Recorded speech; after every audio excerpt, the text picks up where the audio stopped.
हर हर महादेव भक्तों, जय श्री राधे भक्तों। आज इस वीडियो में हम सभी इंदिरा एकादशी का महात्म्य श्रवण करेंगे। उसके पूर्व एक छोटी सी इन्फॉर्मेशन आप सबके साथ शेयर करनी है। जी हाँ, इंदिरा एकादशी की कथा श्रवण करने से क्या फल मिलता है हमें।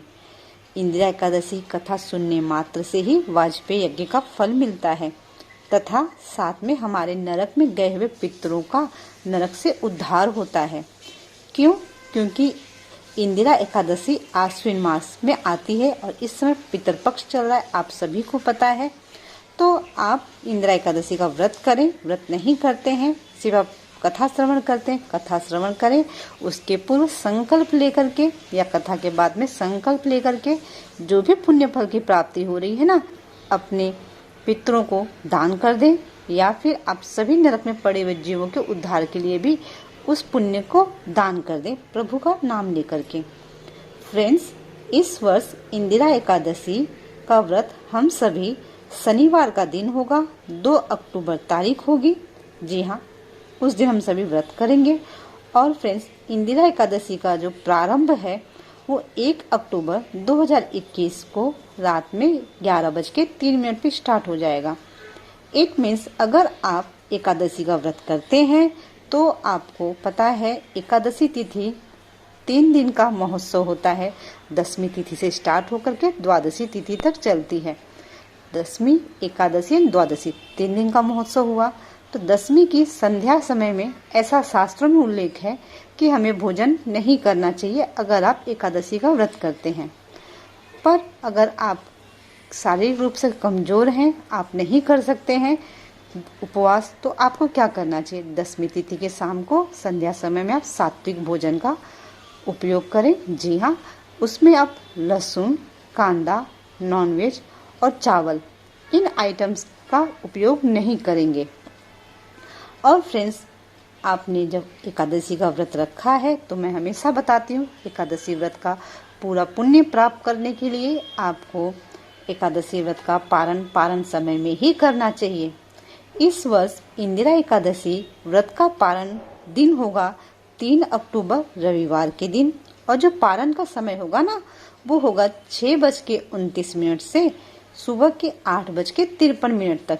जी हाँ, अब फ्रेंड्स, ये जो समय है ये मुंबई वालों के लिए है। जैसा मैं अपने हर वीडियो में आप सबको बताती हूँ, एकादशी तिथि का पारण समय हर शहर का अलग अलग होता है। आपको आपके शहर का अगर पारण समय नहीं पता है तो आप प्लीज़ कमेंट बॉक्स में अपने शहर का नाम लिख दें, मैं आपको आपके शहर का पारण समय बता दूंगी। इतनी मेहनत से, इतनी श्रद्धा भक्ति से आप व्रत करते हैं तो पारण समय में ही करिए ना, पूरे पुण्य की प्राप्ति होगी। क्या प्रॉब्लम है उसमें आपको? और मैं हूं ना आपको समय बताने के लिए, कोई टेंशन नहीं लीजिए। बस आप मुझे अपने शहर का नाम कमेंट बॉक्स में बता दीजिए, या फिर आप मुझे व्हाट्सएप पे भी पूछ सकते हैं। अब फ्रेंड्स, चलिए हम कथा प्रारंभ करते हैं, कथा श्रवण करते हैं। उसके पूर्व क्यों ना प्रभु के श्री चरणों में एक बार प्रणाम कर लें। श्री कृष्ण गोविंद हरे मुरारे, हे नाथ नारायण वासुदेव, राधे कृष्णा राधे कृष्णा, राधे राधे राधे कृष्णा। श्री कृष्ण गोविंद हरे मुरारे, हे नाथ नारायण वासुदेव, राधे कृष्णा राधे कृष्णा, राधे राधे राधे कृष्णा, राधे कृष्णा राधे कृष्णा, राधे राधे राधे कृष्णा। अथ इंदिरा एकादशी महात्म्य। युधिष्ठिर बोले, हे भगवान, अब आप कृपा पूर्वक आश्विन मास की कृष्ण पक्ष की एकादशी की कथा को कहिए। इस एकादशी का नाम तथा इस एकादशी के व्रत के करने से कौन से फल मिलते हैं, सो सब समझाकर कहिए। इस पर श्री कृष्ण भगवान बोले कि हे राजश्रेष्ठ, आश्विन मास की कृष्ण पक्ष की एकादशी का नाम इंदिरा है। इस एकादशी के व्रत करने से समस्त पाप नष्ट हो जाते हैं तथा नरक में गए हुए पितरों का उद्धार हो जाता है। हे राजन, इस एकादशी की कथा के सुनने मात्र से ही वाजपेयी यज्ञ का फल मिलता है। प्राचीन सतयुग में महिष्मती नाम की नगरी में इंद्रसेन नाम का एक प्रतापी राजा राज्य करता था। एक समय जबकि राजा अपनी राज्यसभा में सुखपूर्वक बैठा था, महर्षि नारद आकाश मार्ग से उतरकर वहां आए। नारद मुनि को एक बार हम सभी मानसिक रूप से प्रणाम करेंगे। महर्षि नारद बोले कि हे राजन, आपके राज्य में सब कुशल से है। मैं आपकी धर्मपरायणता देखकर अत्यंत प्रसन्न हूँ। तब राजा बोले, हे महर्षि, आपकी कृपा से मेरे राज्य में सब कुशल पूर्वक है। इस पर नारद जी बोले कि हे राजन, मुझे एक महान आश्चर्य हो रहा है कि एक समय जब मैं ब्रह्मलोक से यमलोक को गया तो उस जगह यमराज की सभा के मध्य में मैंने तुम्हारे पिताजी को बैठा देखा था। तुम्हारे पिता महान ज्ञानी, दानी तथा धर्मात्मा थे। वह एकादशी के व्रत बिगड़ जाने से यमलोक को गए हैं। तुम्हारे पिता ने मुझे तुम्हारे लिए एक समाचार भेजा है कि यदि मेरा पुत्र इंद्रसेन आश्विन मास के कृष्ण पक्ष की इंदिरा एकादशी का व्रत करे और उस व्रत का फल मुझे दे दे तो मेरी मुक्ति हो जाएगी। इस लोक से छूटकर मैं स्वर्गलोक में वास करूंगा। जब राजा ने महर्षि नारद जी से ऐसे वाक्यों को सुना तो उसे महान दुख हुआ और इंदिरा एकादशी के व्रत की विधि पूछने लगा कि हे नारद जी, अब आप मुझे इस एकादशी के व्रत की विधि बतलाइए। इस पर नारद जी बोले कि हे राजन, आश्विन मास के कृष्ण पक्ष की 10वीं के दिन प्रातः काल श्रद्धा सहित स्नान करना चाहिए। इसके पश्चात दोपहर को भी स्नान करना चाहिए। उस समय जल से निकलकर श्रद्धा पूर्वक पितरों का श्राद्ध करें और उस दिन एक समय भोजन करें और रात्रि को पृथ्वी पर शयन करें। इससे दूसरे दिन अर्थात एकादशी के दिन प्रातः काल दातुन करें और स्नान करें।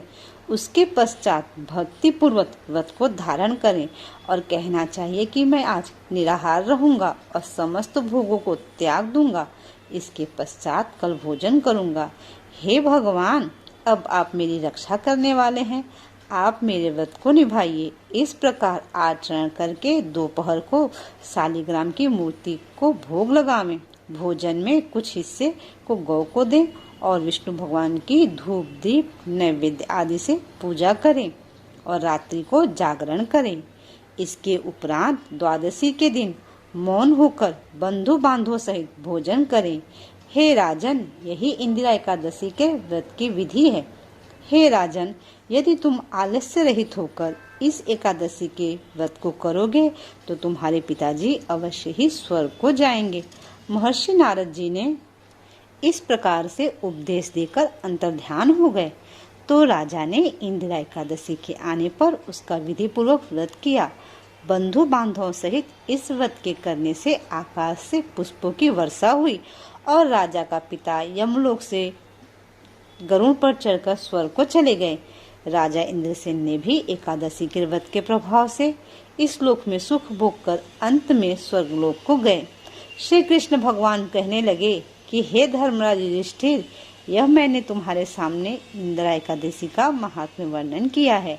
इस कथा को पढ़ने व सुनने मात्र से ही समस्त पाप नष्ट हो जाते हैं और अंत में स्वर्गलोक में जाकर वास करते हैं। भक्तों, ये थी इंदिरा एकादशी की कथा। जैसा मैंने आपको वीडियो की स्टार्ट में बताया कि एकादशी का महोत्सव 3 दिनों का होता है, जिसमें हमें 10वीं के दिन से ही रूल फॉलो करने होते हैं। आपने कथा में स्वयं श्रवण किया कि 10वीं तिथि के दिन हमें रात्रि के समय भोजन नहीं करना चाहिए। मेरी आप सबसे रिक्वेस्ट है, आप प्लीज़ भोजन अगर करते भी हैं तो सात्विक भोजन करें। राइस तो आपको नहीं खाना है, ना ऑनियन गार्लिक खाना है, ना ही नॉनवेज खाना है, ना आपको स्मोक करना है, ना ड्रिंक करना है। इन बातों का आप याद रख करके फिर एकादशी का व्रत को धारण करें और व्रत का पारण समय में ही करेंगे। चलिए पुनः एक बार हम प्रभु के श्री चरणों में प्रणाम करते हुए और अपनी वाणी को यहीं विश्राम देंगे। श्री हरि शरणम, श्री हरि शरणम, हरि शरणम, श्री हरि शरणम, श्री हरि शरणम, श्री हरि शरणम, हरि शरणम, श्री हरि शरणम, श्री हरि शरणम। फ्रेंड्स, एक और रिक्वेस्ट है, प्लीज़ वीडियो को और भी डिवोटीज के साथ आगे शेयर जरूर करें, क्योंकि यहाँ पे आपको सही विधि और सभी सही जानकारियाँ मैं देने का ट्राई करती हूँ। तो वीडियो को और भी डिवोटीज के साथ शेयर करें। चलिए, आप सभी का दिन मंगलमय हो। प्रभु अपनी कृपा करे आप पर, मुझ पर, हम सब पर। जय श्री राधे। हर हर महादेव।